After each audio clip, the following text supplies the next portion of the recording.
Thank you for joining ITSP Magazine's On Cyber and AI podcast. I'm your host, Christina Stokes, and today's guest is Diana Kelley. I'd love for you to tell us about yourself, Diana. Sure. I am. Well, first of all, thanks for having me here and congratulations on your new podcast. Thank you. And then I have been in IT for well over 3 decades, which is kind of like mind blowing when it's like, where did the years go? Somewhere. But so I've seen a lot of different technology over the course of my career. And I, as many people did, started to get really interested in AI and how AI was going to change the landscape for us, starting back when I was at IBM. And we were training Watson for cybersecurity as part of what the team was doing to help others, be able to take advantage of AI. And then when I was at Microsoft, I continued being really interested in this space and trying to understand the work, especially around ethics, which has brought me to where I am now, where I am the CISO. So I'm doing my security, but at a company called Protect.AI, where we are focusing on creating tools to secure and creating a platform to secure the machine learning operations lifecycle. What motivates you every day, and why cybersecurity? Why have you stayed in this field? What motivates me every day is just really, making sure that kind of like not letting the bad guys win. If I had to like just distill it down to one thing, and it started because I got really fascinated in technology way back in the 1970s and what could be done with collaborative computing and connecting people and allowing us all to work together. So I was just so excited by what could be done. But by the time I was practicing professionally, networks had been joined together. Email was starting to become something that was, commonplace in the workforce. So I know for a lot of people, you're like, there was a time before email. And it's like, yes, we would also ride our horses to work. But but in any case, I had built and was very proud of a network for our startup that I was working for in Cambridge, Massachusetts. And this startup wanted to start distributing our patches using FTP, which was really kind of groundbreaking at the time. It was like, oh, instead of having to snail mail a patch on a disk, I know people are like, I swear there's a horse involved in here somewhere. Instead of snail mailing a patch on a disk, we could just allow our customers to come in and download it. So I was really proud that we had built that out. But someone attacked that server that we were using to do that and got onto my network. And it was at a very inopportune time. The first attack that we had was actually on a Christmas Eve. They love weekends and holidays. They do. They know that people are going home, and that was it. We had started to go home, and it was just me and a contractor, and we had to stay that night until we had figured out where it was the attack was coming from. That we had not only eradicated it out of our systems, but we had made sure that we had prevented the problem so they couldn't start the attack again. But I got kind of upset, not just because it was Christmas Eve, but what I really got upset about was that we had worked so hard to create this network and do good things with it for our company and for our customers.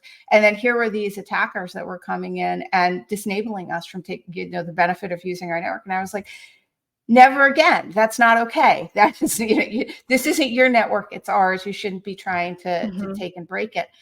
So that really is what gets me up every day and keeps me motivated, is that I really do want to make sure that people can get all of the wonderful benefits of technology as safe and reliable a way as possible. Obviously, there's no such thing as absolute security, and that is partly why we have to do our jobs every day, but to make sure that people have as low risk as possible as they're getting the benefits of technology. Absolutely. Technology can be used as a tool or a weapon. So I love to hear that, there are people working to keep it as a tool and prevent others from using it as a weapon. At Protect AI, you are the CISO. Is there anything you can share about what you're working on there? Yeah, I mean, the company itself is we're building out a platform for building security into the machine learning and security operations lifecycle. And a lot of times people will say, but it's machine learning AI. And a lot of generative AI is actually driven by machine learning. So as we secure the machine learning lifecycle, we create security within all of the different ways that those models are used, including generative AI. We also have tools that will help to protect interactions with generative AI once it's in production and in use, both from the person using it, making sure they're not asking or too much of that system, or is giving it sensitive data that they shouldn't, for example, and also making sure that they're not attacking the system by getting the system to do or say something that it shouldn't. So there's but this all begins at the beginning of the life cycle with our machine learning, with what models are we going to download? What data are we going to use to train those models? How do we train those models? Who trains those models? How do we label that training data if we are doing supervised machine learning? So all of those pieces, and then we create a platform that enables you from the beginning within the life cycle, to create a machine learning bill of materials and do software composition analysis for your machine learning models all the way out to when you're in production and using generative AI. What are one of the biggest misconceptions that you have seen or heard in regards to AI and what you're specifically working on in the space that you're in? Well, the biggest misconception I hear is that machine learning or AI is so incredibly powerful and intelligent that it's going to be able to be powerful and intelligent in all different dimensions of knowledge. And that's not exactly the case.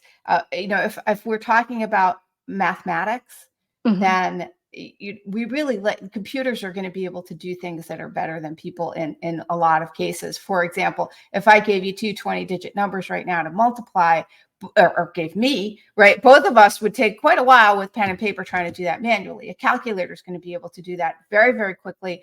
And if it's been tested and deployed properly, it's going to be able to do it with a very high level of accuracy. Human beings aren't also that great sometimes with our math, right? Check the math. Right.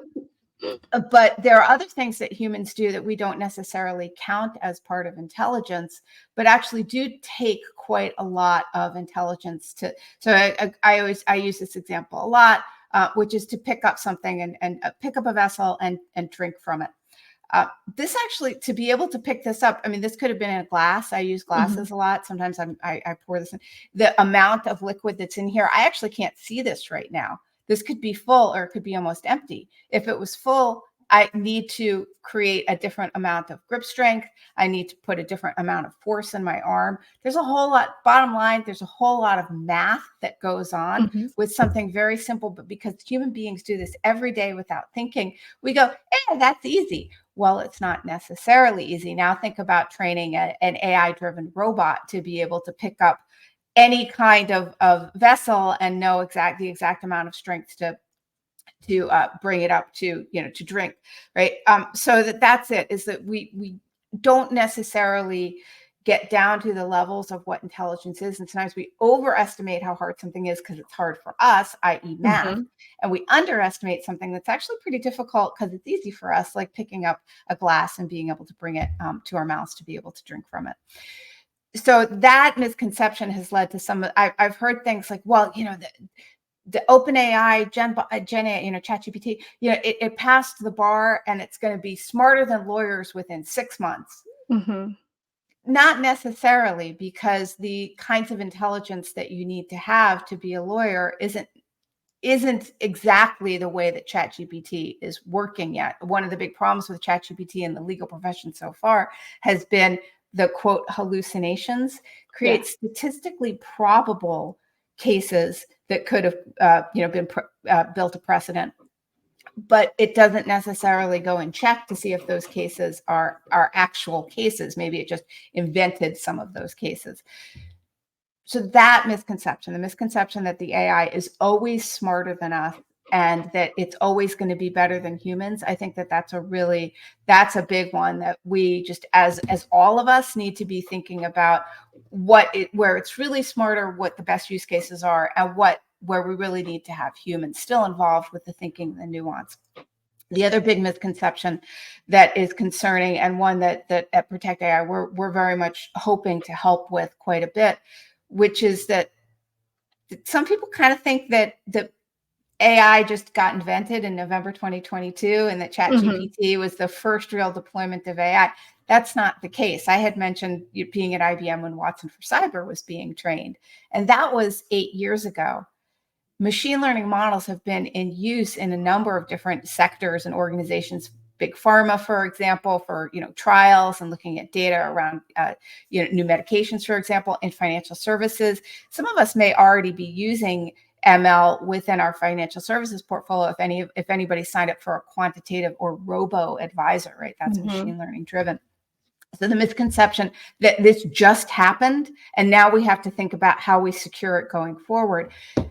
It's here. It's been in use in many, many organizations and sectors for a significant amount of time. And the most important thing is to understand that we need to build security into that life cycle the same way that we've built it into our other security life cycles. So if you're thinking about DevSecOps, build security into your development life cycle. MLSecOps, build security into your machine learning life cycle. Great. I think that, with the surprise everybody had with AI when it exploded last year, my thoughts did go to, well, we have had ML, and a lot of people don't realize just we have had ML and what that has been built into. And Yeah, with AI, like, yes, it is smart, but it doesn't have the contextual knowledge that humans have from our own experiences. And that, I think, is an area that AI would need to train or learn in, and, yeah, that's a very nuanced thing for it to be yeah, able to do as a machine. yes. Um, what have you learned, something new that you have learned, in this field now that AI has been such a big piece of this now? Well, I've certainly been on a journey of learning a lot more about how machine learning engineers and data scientists work because I came to it from security. So I brought all my security knowledge in, but I wasn't a deep machine learning. I'm not an ML engineer myself. So it's really learning about data and how different data is in the machine learning and AI world, how different it is thinking about data. For example, if you're training a machine learning model, you may well want to train it on real live data.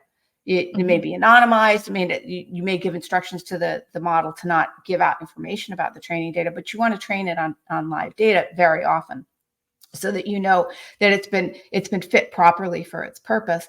Whereas when you're thinking about software development, and I've been doing this for a long time with secure life cycles, the with this development, like as you look at that, we were always about don't let the real data out. Don't put production data into your training data. That you wanted to always have the separation of the data.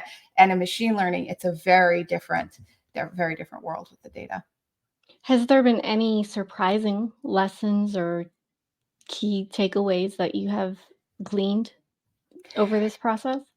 Yeah, I mean, I think as we're looking at all of the great research that's being done by the community, there have been a series of lessons. A big lesson was in the supply chain of machine learning itself, that we need to, of course, worry about the data and the models in the machine learning, but the machine learning is running on top of a platform very often, or a management tool for workflow. So we have to also make sure that that supply chain is secure. We can't just say, oh, machine learning's just in its own little bubble and it's separate. I mean, it's running in an environment. So we also have to make sure that we've secured that. So that's been a big sort of a big eye opener for me about Mhm.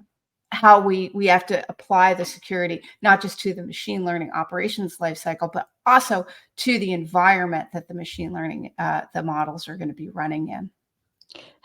What are some of the challenges that you think we will see as we move forward and begin implementing AI into our different programs, and then especially for security programs from that perspective? I think the first big challenge is just going to be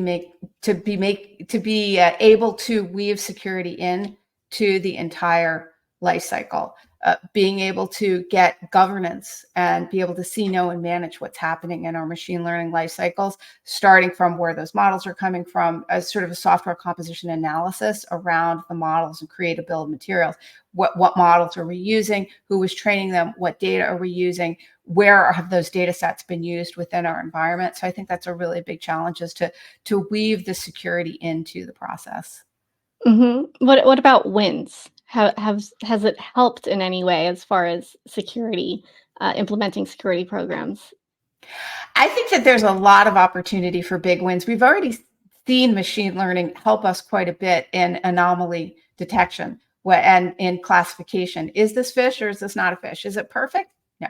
But it already, most of us, if you're using email from one of the big providers, or Microsoft or Google, machine learning is helping to make sure that the emails that get to you are legitimate emails. Again, not perfect, but certainly giving you a leg up and reducing the noise as much as possible. So that's been a nice win. Also looking at the anomalies and deviations from the norm, because that's where something machine learning is really good at pattern matching and finding patterns in very, very vast amounts of data. So a human being seeing that something looks anomalous or off the baseline, if you've got thousands or 100,000 users at your company, that could be really hard for a human to detect, but that's something where machine learning can be very, very good at showing you those little bits. Now, the anomalous flag or alert may not mean that something nefarious is happening in your organization, but it gives you a good view into where those analysts can look to see, is this something that we expected? Is this a human being a human, or is this a human being a malicious human? Right, right. What are some of what are you most excited about at the intersection of AI and security? I am very excited about the ability to look at the vast amounts of data and start to see perhaps patterns that we hadn't been able to see before about attacks, and also to help us understand, again, that deviation from the norm. I think that those are two really wonderful applications, and we're seeing, some nice advances there. There's also potentially getting a little bit more agency and response on, if something looks wrong, what action do we take in response? I think that might be, as we get better, we train, we go in observation mode. Will we be able to get a little bit more proactive? That's fairly exciting. And then the other thing is around training, because some of these tools can really make it easier. They emulate what it is to be talking to a person. So give us some good opportunity for training and improving that training. So you've been in cybersecurity for, as you said, across 3 decades. What has been one of the greatest pieces of advice that maybe a mentor has given you um, that has helped you throughout your career? Just believing that you can do it is actually one of my very first mentors. I was working in editorial, and my love of systems, I had started to do acquisitions of software for the textbooks that we were publishing. And the person that hired me into my first IT role, she saw me and that skill and thought I could do it. And I was like, I don't know. I think I have to have more tech or this. And she said, no, you've got it. You've already got that. And I've heard that from other people in my career. There's a sense of that somehow you're going to get to a level suddenly and then you're that. But it's Mhm. no, you go out and you do it and you build those skills, and nobody comes along and says, oh, now you're a threat hunter or now you're a SOC analyst. You might get that title, but it's the work that you've done to get into that role. So I think just really understanding and having faith in yourself, do the work, but then also give yourself credit that you have done the work, which, that's always been a little bit hard for me. Yeah, I think that can be hard for a lot of people to we hear about imposter syndrome and not feeling like, Yeah. we're supposed to be here, but we're here and we're Yeah. doing the work. So, Yeah. what advice would you have to somebody who is looking at getting into either cybersecurity or specifically AI? In both cases, what is it that you really love to do? Why do you want to do it? And I've talked to people going into security, and now security of AI, because it's the one that's getting a lot of attention right now. And I've heard, well, because I don't want to be unemployed. I want to make a lot of money.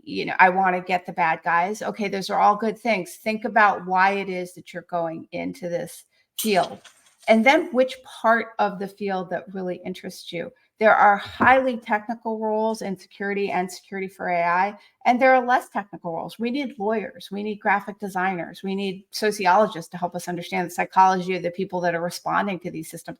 We need a whole lot of insight and intelligence around these problems of both cyber and AI. So what is it you love to do? Because if it's your passion and you love to do it, you're much more likely to succeed in it. Especially because you're not going to show up every day and I hate this. You're going to show up and Mhm. be like, I want to do this work.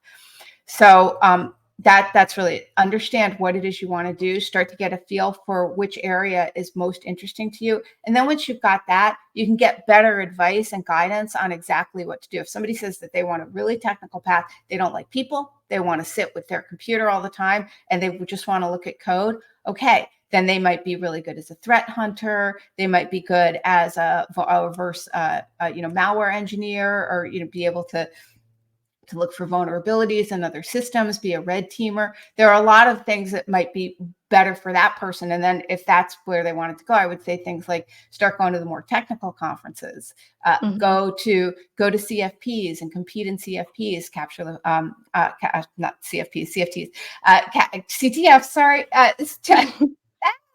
capture. I call for papers. Capture the flag and participate in that. And then that's going to start building out a network, and people are going to go, oh, this person has mad skills doing this kinds of work.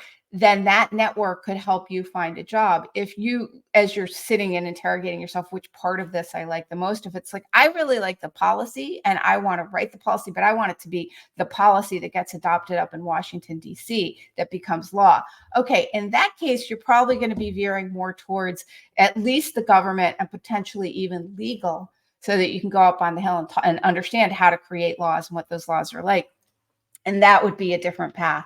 So it's most important first to really understand which area of this practice you want to go into, and then you can start to tune your own path forward. However, there's one thing that in all of it I think really does matter, which is networking,